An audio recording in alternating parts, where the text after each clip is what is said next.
नमस्ते। एक बार फिर आप सबका स्वागत है हमारे इस चैनल पे जो है अंजना रितोरिया का चैनल, जहाँ पे हमने शुरू की है अब कुछ डिवाइन बातें।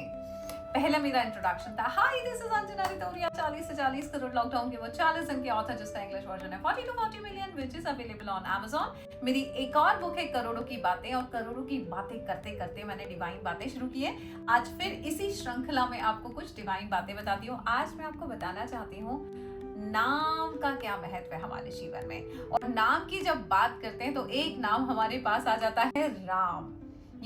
हम देखते हैं कि कितनी बार अभी हमारा करोड़ों का तीर्थ हुआ था कैंची धाम में, और वहां पे मैंने अपने सारे पार्टिसिपेंट से एक कॉपी में राम नाम लिखवाया था।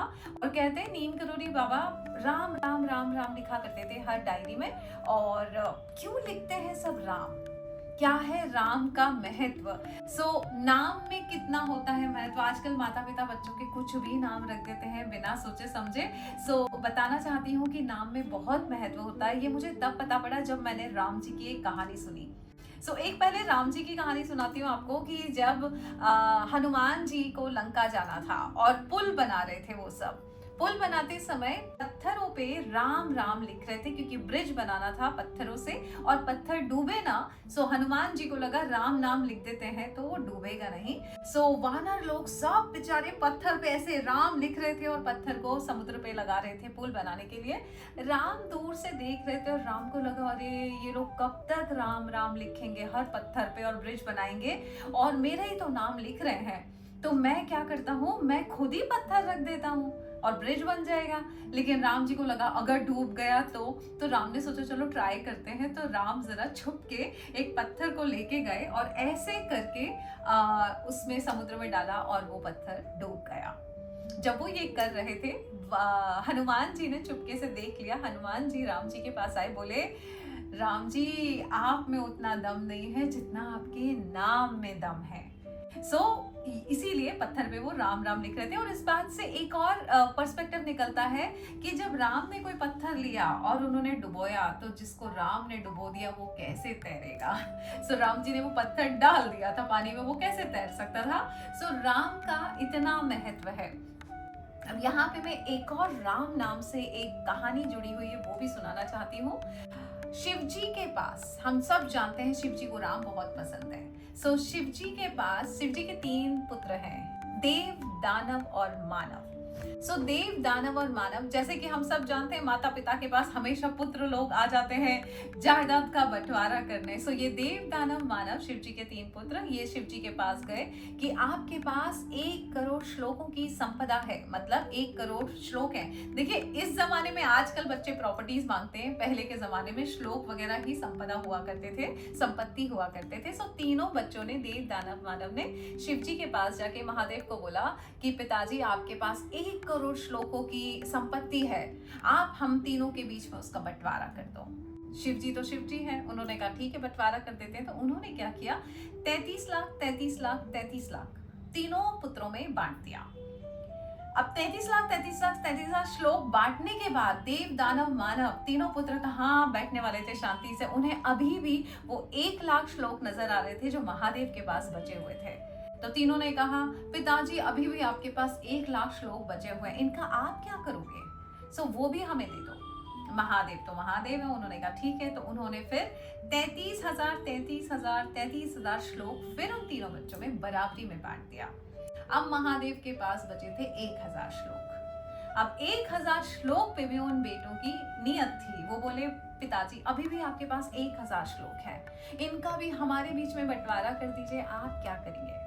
महादेव ने जो 1000 श्लोक बचे थे उसमें से भी उन्होंने 333, 333 और 333 श्लोक तीनों में बराबरी में बांट दिया। महादेव के पास अभी भी 1 श्लोक बचा हुआ था और तीनों पुत्रों की नियत अब वो आखिरी श्लोक पर भी थी। और उन्होंने कहा पिताजी आपके पास अभी भी 1 श्लोक बाकी है, हमारे बीच में बांट दीजिए। महादेव तो महादेव हैं, वो सबको अमृत दे के विष पीने वालों में से हैं। तो उन्होंने अपने तीनों बच्चों को उसमें से भी वो जो 32 अक्षर का आखिरी श्लोक उनके पास बचा हुआ था उसमें 10 10 10 तीनों पुत्रों में बांट दिया। अब महादेव के पास सिर्फ 2 अक्षर बचे हुए थे, और वो जो 2 अक्षर थे वो अक्षर थे रा और मा। और इस तरह से महादेव ने अपने पास राम रख लिए और बाकी पूरी संपदा अपने बच्चों में दे दी। तो ये है राम का महत्व। जो राम शब्द महादेव की प्रॉपर्टी है, जो महादेव की संपदा है, जो महादेव ने आखिरी में अपने पास रखा, बस ये वही नाम है राम, जिसको हम जब जपते हैं तो हनुमान जी खुश हो जाते हैं और सब लोगों का बेड़ा पार हो जाता है। लंका पार करते समय उस पे पुल बन गया उस नाम की वजह से। That is the power of your name. So ये जब मैंने कहानी सुनी राम नाम की, और एक बार मुझे अच्छे से याद है कि मैं एक मंदिर में जा रही थी और हम वहाँ पे अंदर गए, मैं, शानू और एप्पल थे, और वहाँ पे हनुमान आरती लिखी हुई थी मंदिर में, और उसमें एक लाइन थी, आरती करत अंजना माई, और मेरी उस पे नजर गई। एंड देन क्योंकि मैंने राम नाम का महत्व जान लिया था, तो मैंने अपने बच्चों को बोला, हनुमान जी की माँ का नाम है अंजना। अंजना में ये पावर है, क्योंकि वो जिसकी, हनुमान जी की अगर माँ का नाम है तो कितना पावर होगा इस शब्द में। और आपको पता है, बचपन से मुझे अपना नाम कभी पसंद नहीं था। मुझे लगता था मेरी मम्मी ने अंजना नाम क्यों रख दिया, ये क्या प्रोनाउंसिएशन होता है, नीता, लवली, ये वो, पता नहीं इतने प्यारे प्यारे नाम होते थे, रुचि, और बहुत सुंदर सुंदर, नम्रता, राखी, ऐसे बहुत प्यारे प्यारे नाम मेरे स्टूडेंट्स, कलीग्स के होते थे, क्लासमेट्स के, और मुझे कभी अपना नाम पसंद नहीं था। बट यही नाम ने मुझे पहचान दी है इस पूरे विश्व में। जब आप लोग बोलते हो Anjana ma'am, Anjana ma'am, Anjana ma'am, Anjana Ritoria, hi this is Anjana Ritoria, 40 से 40 करोड़ लॉकडाउन के वो चल। सोचिए, इसी नाम ने मुझे पूरे विश्व में पहचान दी, जिस नाम को मैं पसंद नहीं कर रही थी, क्योंकि मुझे उसका महत्व नहीं पता था। हनुमान की माँ का नाम है अंजना, कितना पावर होगा उस नाम में। और अगर हनुमान की माँ का नाम है, मतलब आप समझते हैं हनुमान को हम शिव जी का ही अवतार मानते हैं, इसका मतलब उनकी भी माँ का नाम है। सो किस तरह से अंजना का क्या महत्व है, अंजना की क्या कहानी है, अगली बार मैं वो आपको सुनाऊंगी कि क्यों अंजना का इतना महत्व है, क्यों हनुमान जी का इतना महत्व है, और किस तरह से हनुमान जी का रूप शिव जी ने लिया, और क्या कहानी है। इस कहानी के लिए अगले वीडियो के लिए तैयार रहिए, और कमेंट सेक्शन में मुझे जरूर बताइए आपका नाम क्या है, और कितना पसंद है आपको नाम, और क्या आपके नाम का मतलब है, और क्या सीखा आपने इस कहानी से। मुझे जो समझ में आया इस कहानी से, वो ये समझ में आया कि हम बच्चों की नीयत कभी नहीं भरती है। हम माता पिता से मांगते रहते हैं, आखिरी भी जो बच जाता है उनसे ले लेते हैं। सो बड़ी दया आई मुझे महादेव पे, जब तीनों बच्चे बोल रहे थे ये भी दे दो, ये भी दे दो, ये भी दे दो। तो अगर हम भी उन बच्चों में से हैं, तो मैं चाहूंगी माता पिता के पास जो संपत्ति है, माता पिता के पास जो संपदा है, मत मांगिए। वो उनकी संपत्ति है, उनकी संपदा है, उनके पास रहने दीजिए जब तक वो खुद वो देने के लिए तैयार ना हो। मुझे ऐसा लगता है कि हमें नहीं मांगना चाहिए, जबकि पुत्र और पुत्रियों को ऐसा लगता है कि वो हमारा अधिकार है। सो हमारा अधिकार कभी भी किसी की संपत्ति और संपदा पे नहीं होता है। Moral of the story is, आपकी जो संपत्ति है, आपका अधिकार सिर्फ आपकी संपत्ति पे है, आपके माता पिता की संपत्ति पे नहीं है। तो अगर आप उन पुत्रों में से हैं जो ये वीडियो देख रहे हैं, मैं चाहूंगी कि कभी भी अपने माता पिता से कोई संपत्ति की डिमांड नहीं करें। आप खुद अर्जित करें, खुद मेहनत करें, और अपनी संपत्ति खुद बनाएं। Thank you so much, God bless you. और मेरे पास कुछ संपत्ति है मेरे बच्चों की दी हुई।